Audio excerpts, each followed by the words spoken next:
દ્વારકા નજીક હાઈવે માર્ગ ઉપર બસનો ગોઝારો અકસ્માત સામે આવી રહ્યો છે। કુરાંગા પોરબંદર ચોકડી પાસે ખાનગી બસ પલટી મારી ગઈ। બસ પલટતા બસમાં સવાર 15 થી 20 મુસાફરોને ઈજાઓ પહોંચી છે। તમામને 108 મારફતે હોસ્પિટલ પહોંચાડવામાં આવ્યા છે। પોલીસે ઘટના સ્થળે પહોંચી સમગ્ર મામલે તપાસ હાથ ધરી। तो कोरंगा हाईवे पासेथी एक बस पलटी खाई गई थी। इमरजन्सी में टोटल अमरी पास 21 पेशंट आया था। एमांथी 21 में टोटल 18 फीमेल था, 2 मेल पेशंट था और एक 12 वर्षनो छोकरो हतो।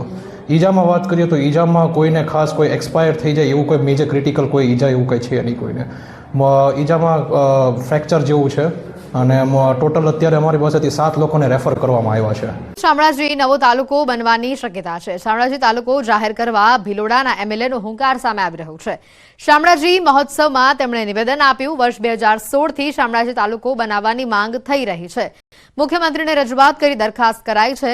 વર્ષ 2025 માં શામળાજી તાલુકો બનવાની શક્યતા છે। માનનીય મુખ્યમંત્રી શ્રી પાસે જઈ અને શામળાજી તાલુકો બને એ માટેની દરખાસ્ત પણ કરી છે અને આ 2016 થી તાલુકાની માગણી છે। હું માનું છું ત્યાં સુધી આ વર્ષની અંદર આ એક તાલુકો બને અને વિકાસના પંથે જાય અને તાલુકો બનવાથી આખા દેશના અહીંયા નાગરિકો આવે અને સુવિધા મળે એ માટેના અમે પ્રયત્નો કરવા જઈ રહ્યા છીએ। વધુ એક નવો જિલ્લો બની શકે છે। વિરમગામ એમએલએ હાર્દિક પટેલનું મહત્વનું નિવેદન સામે આવ્યું છે। વિરમગામ જિલ્લો પણ બનશે। હાર્દિક પટેલનું આ નિવેદન સામે આવી રહ્યું છે। નવો જિલ્લો બનશે તો નળકાંઠા તાલુકો પણ બનશે। વસ્તી ગણતરીનો સમય જ્યાં દેશમાં વસ્તી ગણતરી થશે ને વસ્તી ગણતરી પૂર્ણ થશે પછી જિલ્લાઓ નવા બનાવવા માટેની પ્રક્રિયા બનશે।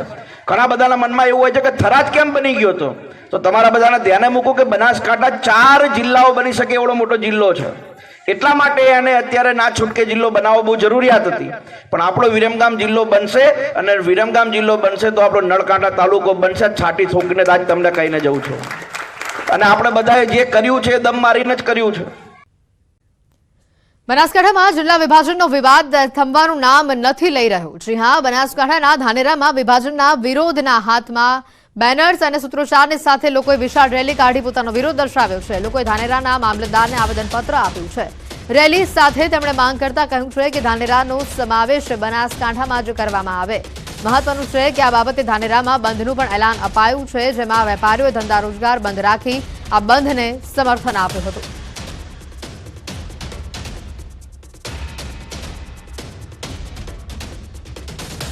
ધાનેરા માંગે બનાસકાંઠાની માંગ સાથે અત્યારે રેલી નીકળી છે। સીધા જે દ્રશ્યો બતાવી કે લડેંગે જીતેંગે ના નારા સાથે મોટી સંખ્યામાં ધાનેરાના ધારાસભ્ય માવજીભાઈ દેસાઈની આગેવાની હેઠળ કોંગ્રેસ અને ભાજપના જે લોકો સહિત ગામના વેપારીઓ જોડાયા છે અને મોટી સંખ્યામાં હાથમાં બેનર લઈને નીકળ્યા છે।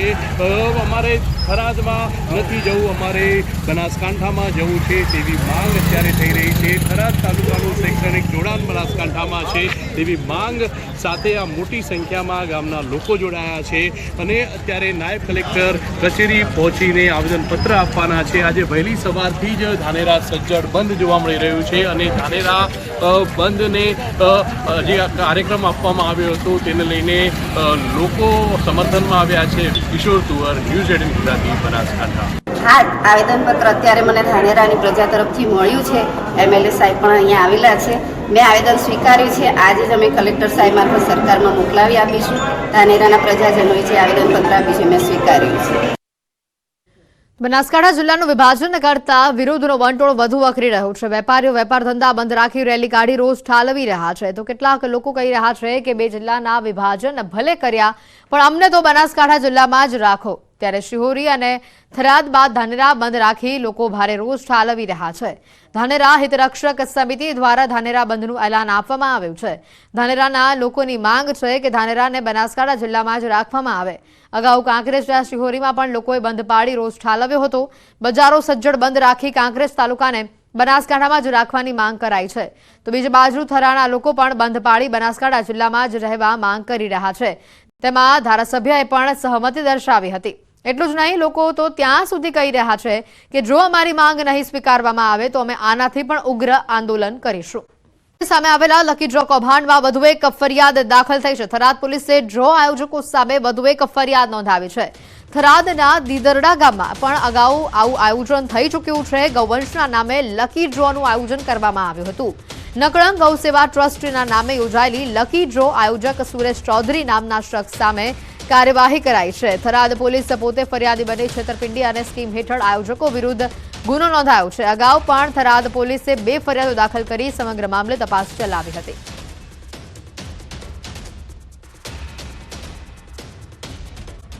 સમાચાર છે માંડવીના ગોધરા ગામમાં એક તરફી પ્રેમમાં પાગલ યુવકે યુવતીની ક્રૂરતાપૂર્વક હત્યા કરી નાખી અને જેને લઈને સર્વ સમાજે મૌન રેલી યોજી આરોપીને ફાંસીની સજાની માંગ કરી છે. મૃતક યુવતીને ન્યાય અપાવવા તેમજ ગરવા સમાજની દીકરીને બેરહેમીથી રહેસી હત્યા કરનાર આરોપીને જલ્દીથી જલ્દી ફાંસી આપી દીકરીને ન્યાય આપવા માંગ કરવામાં આવી રહી છે. આ રેલીમાં સાધુ સંતો પણ જોડાયા હતા.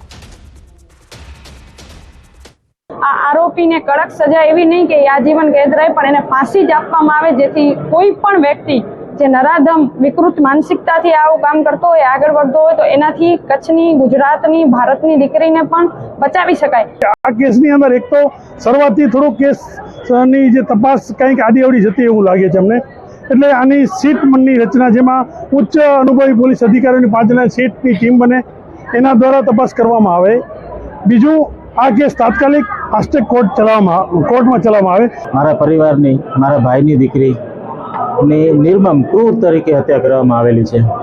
આ નરાધમને કડકમાં કડક સજા થાય, ફાંસીના ફંદા સુધી આ વ્યક્તિને લટકાવવામાં આવે, એવી માગણી સાથે આજે અમે મૌન રેલીનું આયોજન કરેલું. અપહરણના કેસમાં ખુલાસા સામે આવી રહ્યા છે. 10 વર્ષીય બાળકી સાથે દુષ્કર્મ થયાનો ખુલાસો છે. બાળકી અને કિશોરનું મેડિકલ ટેસ્ટ પણ કરાવાયું છે. કાયદાના સંઘર્ષમાં આવેલા 16 વર્ષના કિશોરને ઓબ્ઝર્વેશન સેન્ટરમાં મોકલાયો છે.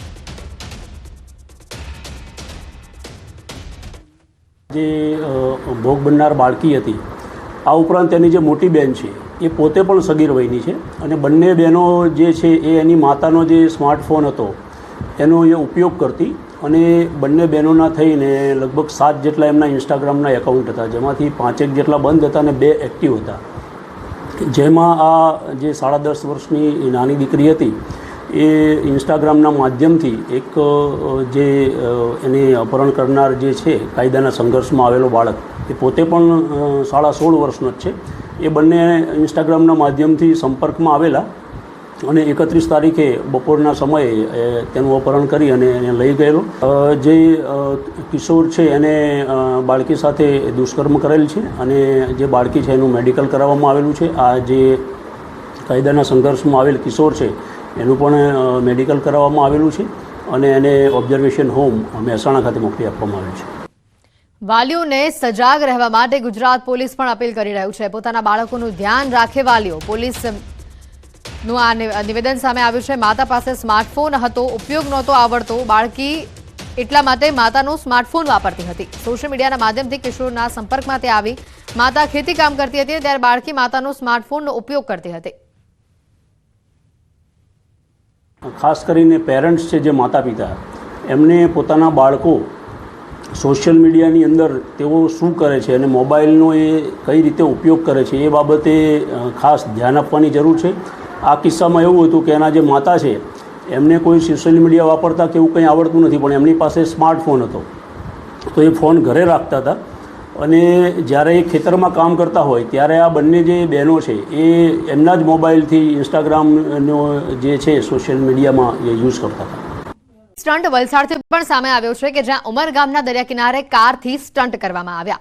દરિયા કિનારે જોખમી સ્ટન્ટના 2 વિડીયો વાયરલ થયા છે. બ્લેક કલરની ગાડી સાથે શખ્સ દ્વારા સ્ટન્ટ કરવામાં આવ્યા. શખ્સોએ પોતાના જીવને જોખમમાં મૂક્યા. બંને વિડીયો ઉમરગામના હોવાનું અનુમાન હાલ લગાવાઈ રહ્યું છે. વાયરલ વિડીયોની પુષ્ટિ ન્યૂઝ 18 નથી કરતું. જે રીતે આ સ્ટન્ટનો વધુ એક દ્રશ્યો આવી રહ્યા છે વલસાડથી. શખ્સોએ પોતાના જીવને જોખમમાં મૂક્યા અને જે પ્રકારે તેઓ ગાડી હંકારી રહ્યા છે તેના આ દ્રશ્યો પણ સામે આવ્યા છે. વધુ માહિતી મેળવીશું. ભરત જોડાઈ ચૂક્યા છે ફોન લાઈન પર. ભરત, જે રીતે આ ફિલ્મી સ્ટાઇલમાં સ્ટન્ટ કરતા આ નબીરાઓ છે જે સતત બેફામ બની રહ્યા છે, ત્યારે વધુ એક આ કાર ચાલકનો વિડીયો સામે આવ્યો છે. હાલ કારની નંબર પ્લેટના આધારે કોણ છે આ વ્યક્તિ તેની તપાસ કરાઈ શકે કે? જી બિલકુલ, અત્યારે જે તે વિડીયોમાં જોવાઈ રહ્યું છે કે ન માત્ર સામાન્ય યુવક પરંતુ ભાજપના ઝંડા સાથે આ યુવકે છે દરિયા કિનારે આ રીતના જોખમી સ્ટન્ટ કર્યા હતા અને અત્યારે સોશિયલ મીડિયામાં પણ તેને આ છે વિડીયો અપલોડ કરેલો છે. બનાવ બાદ આવતા બીજો અન્ય એક વિડીયો પણ સામે આવ્યો છે. આમ ઉમરગામના નારગોલથી લઈ અને ઉમરગામ સુધીના દરિયા કિનારે જુદા જુદા 2 વિડીયો છે એ કારમાં સ્ટન્ટના બહાર આવ્યા છે. દરિયા કિનારે જે તે જોખમી સ્ટન્ટ કરવામાં આવે છે એને લઈને અત્યારે મુદ્દો ચર્ચાનું કેન્દ્ર છે. જોકે સૌથી વિશેષ વાત એ છે કે ભાજપના ઝંડા સાથેની ગાડીમાં આ વિડીયોએ જે યુવકે શોબાજી કરી અને જે વિડીયો છે એ અપલોડ કરેલો છે તેને લઈને અત્યારે માહોલ ગરમાયો છે. જોકે અત્યાર સુધી ચર્ચાઈ રહ્યું છે એ મુજબ વિડીયો જૂનો હોવાનું પણ ચર્ચાઈ રહ્યું છે, પરંતુ આ મામલે હવે પોલીસ સ્ટેશન ઉમરગામ પોલીસ સુધી મામલો પહોંચતા હવે ઉમરગામ પોલીસે પણ આ વિડીયો મામલે જરૂરી કાર્યવાહી હાથ ધરી છે. બિલકુલ, આભાર ભરત માહિતી બદલ. આ બંને દ્રશ્યો જે સામે આવી રહ્યા છે કાર ચાલકના આ સ્ટંટબાજી કરતા એમાંથી એક ગાડી છે કે જે કોઈ ભાજપના કાર્યકરની હોય તે પ્રકારનું સામે આવી રહ્યું છે, કારણ કે ભાજપનો ઝંડો આ ગાડી ઉપર લહેરાઈ રહ્યું છે. ત્યારે આ સ્ટંટબાજો ક્યારે સુધરશે તે મોટો સવાલ છે. હાલ પૂરતું તો લાગી રહ્યું છે કે આ વિડીયો જૂનો હશે. ત્યારે બંને દ્રશ્ય આપણે બતાવી રહ્યા છે મોરબી અને વલસાડથી, કે જ્યાં સ્ટંટબાજો બેફામ બની રહ્યા છે. આ બાઇક ચાલક જે રીતે બાઇક ચલાવી રહ્યો છે અને કોઈ વિડીયો બનાવે છે તેવું ખબર પડતા જ તે તરત જ નીચે કૂદવાનો ડિવાઈડર સાથેથી નીચે ઉતરવાનો પ્રયત્ન કરે છે. આમાં તે અન્યના જીવને પણ જોખમમાં મૂકી રહ્યું છે અને પોતાના જીવને પણ જોખમમાં મૂકી રહ્યું છે. તો બીજી બાજુ વલસાડમાં પણ કાર ચાલક દરિયા કિનારે સ્ટન્ટ કરતો હોય તેવા દ્રશ્યો સામે આવ્યા છે. મોરબીમાં વધુ એક સ્ટંટબાજનો વિડીયો વાયરલ થઈ રહ્યો છે. ફૂટપાથ ઉપર સ્ટંટબાજે જોખમી રીતે બાઇક ચલાવ્યું. મયુર પુલ પર ફૂટપાથ પરનો આ વિડીયો વાયરલ થયો છે. પૂરપાટ ઝડપે બાઇક ચલાવી જીવ જોખમમાં મૂક્યો. યુવકે પુલના ફૂટપાથ પર આ પ્રકારે તેનું બાઇક ચલાવ્યું અને સ્ટન્ટ કર્યા. વધુ માહિતી મેળવીશું. અતુલ અમારી સાથે સંવાદદાતા જોડાઈ ચૂક્યા છે. અતુલ, જે રીતે આ સ્ટંટબાજો બેફામ બની રહ્યા છે તેનો આ વધુ એક પુરાવો સામે આવ્યો છે. હાલ આ બાઇક ચાલકની અટકાયત કરાઈ છે કે કેમ? જી હેતવી, જે મોરબી જિલ્લામાં છેલ્લા કેટલાક સમયથી સ્ટંટબાજોનો જે વિડીયો વાયરલ કરવાનો ક્રેઝ વધી રહ્યો છે તેના ભાગરૂપે ફરી એક જે છે વિડીયો સામે આવ્યો છે, જે મોરબીના મયુર પુલનો વિડીયો છે અને પોલીસ દ્વારા આ જે વિડીયો ધ્યાનમાં આવતા જે કાર્યવાહી શરૂ કરી દીધેલ છે. હાલ સુધીમાં છેલ્લા 1 મહિનામાં 30થી વધુ આવા સ્ટંટ ચાલકો વિરુદ્ધ ગુનો દાખલ કરી અને કાર્યવાહી કરવામાં આવી છે. ત્યારે પોલીસે જે સ્ટંટ ચાલક યુવક છે તેને પકડવા કાર્યવાહી હાથ ધરી છે. હેતવી, આભાર અતુલ માહિતી બદલ.